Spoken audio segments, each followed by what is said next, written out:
flames. It wouldn't have such a distinctive sparking action that it looks more like thermite, perhaps. Good point. Thank you. You see, Jim has read the paper. I appreciate that. But all three papers, I'm sure, and so I really appreciate that. I hope that you will take the dive and try to read these two, okay, and support us in this next step of finding out who. Gosh, that's important. Can you talk about the 1,3 diphenyl? I forget what the chemical is called. Can you help on that, Jen? Kevin's the expert on that, and I've relied on his analysis on that one. It is discussed briefly in the, but there's a caveat with it in the paper. Do you add the details on that? Yeah, I'm not an expert on that either, but there's this. It's 1,3-diphenyl, 1,3-DPP. So this organic compound that has two rings, two phenol-like rings, and then diphenylpropane. And so there's this quote from, what is it, Cahill or somebody from the EPA saying, "Wow, this is the first time we've ever observed this compound in ambient air monitoring. Of all the building fires and whatever that they've monitored, they've never registered this compound, and here it's turning up in huge amounts. Just dwarfs other compounds in the outgassing, from ground zero." And so they came up with some kind of lame explanations, like, oh, it was the styrofoam cups that were outgassing, or something like that. So it's in the computers.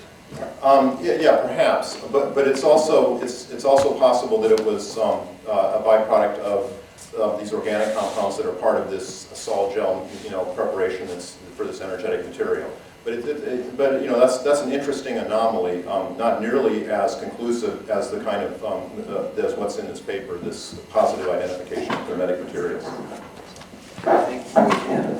Thanks, Tim.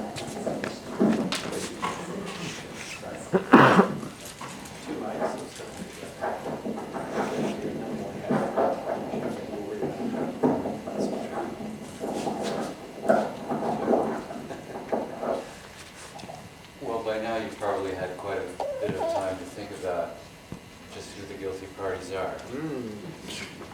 And by now you probably, I'm thinking, come to the conclusion that they're pretty powerful. And yes, that they're not limited to just a couple of stray dogs somewhere. And you're probably aware that there's quite a long tradition of false flag operations. Yes. And so, given that it could be a kind of a monolithic presence, what is your speculation? I mean, who do you think is behind it? I mean, I'm assuming that the whole military-industrial complex, not to mention Israel and a whole bunch of multinational corporations that stand to gain quite a bit of money from the ongoing war that a lot of people assume feeds capitalism in the first place. But I'm just throwing that out. I mean, I'm really curious to know what you're thinking. Well, I think your answer, which is of course speculative, is a very good start. And you didn't mention any names either. I don't intend to either at this time, because again, when you do forensic science, you say there's a crime. We knew that before already, but now we say it's not just the criminals they pointed to before. We have evidence for a high-tech explosive and still in the dust, still active. So now we have to find out start with, I guess, who could have made it and then who made it. This should be pursued vigorously, I think. And then we get the answers very quickly. As for speculating, I'd rather not. If you don't mind. I'm the scientist. I'm the one that guy in the lab, looking at this. Whoa, what's that silicon doing in there? And the carbon, I don't know what that's for. And then you find out, But I'll let the pros at the criminal investigation pursue that. It's certainly necessary, and I appreciate it. Can I just say one Yes, tiny please. little footnote? I think Bonnie probably has a lot to offer on this. I listen to your show religiously, and sometimes more than 3 times. I swear to God. I worship a good temple. I really do. I I will, you know, with that, and I appreciate Bonnie's work. I can mention something that Secretary Mineta's testimony is a key here, I believe. If you know about that, it's discussed in the Journal Roundtable.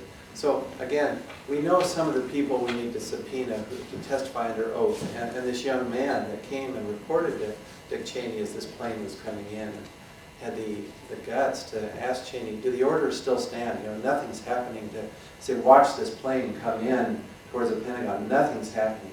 50 miles out, 30 miles out, 10 miles out. Sir, can't we do something? Do the orders still stand? Cheney whips around. Mineta was there, he tells us. Cheney looks at him and he says, of course the orders still stand. Have you heard anything to the contrary? About 2 minutes later, 200 lives are snuffed out. Now that's just the report of this good man, Norman Mineta, who lost his job, by the way. Not too long after this testimony was popularized and brought to the attention of the public. But so there are some people we can certainly call in to testify once we have this subpoena power. We, the people, should be able to get to the bottom of this. I'd like to say something about Norman Mineta. He's, I think, a pretty honest politician. He's from the Bay Area. Oh, is it? Yeah.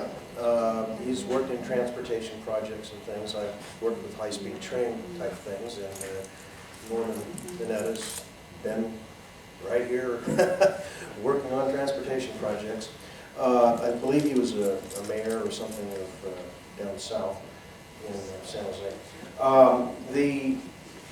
My question is, could this high-tech possible military-grade thermite be used for very specialized companies that would say they would go and they would frag a natural gas well 10,000 feet deep so that they could cut through the steel pipe and then frag out into the rock. Halliburton is an expert at that. Thank you. Jim, if you could, I don't know if anyone who has traced out all the companies that could and then before 9/11 did, before 2001 did manufacture this stuff. Do you have any other information?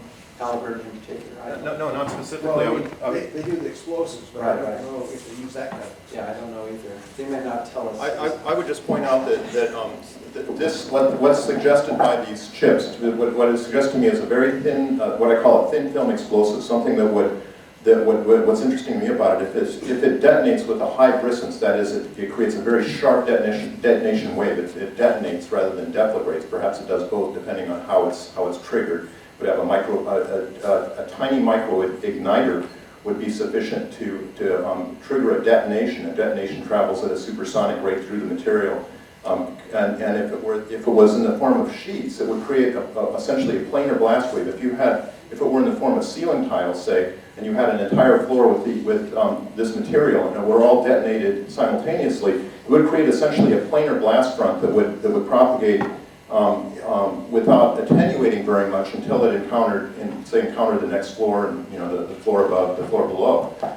So I can imagine that the military would be really interested in those kinds of newfangled explosives that you could sheet. You put around a building, you can put it in a building and bring it down at the and have it perhaps be maybe that's one of their requirements for an application, is that it be designed to be very easy to covertly install in a building. So perhaps the manufacturer of this, whatever this material was just fulfilling a military contract. They had no idea what it was going to be used for, but maybe for all they knew, it was going to be used to put in buildings that were being used by the military so that they could get out and blow them up real quickly. So there's all kinds of uses of such a material that the military could easily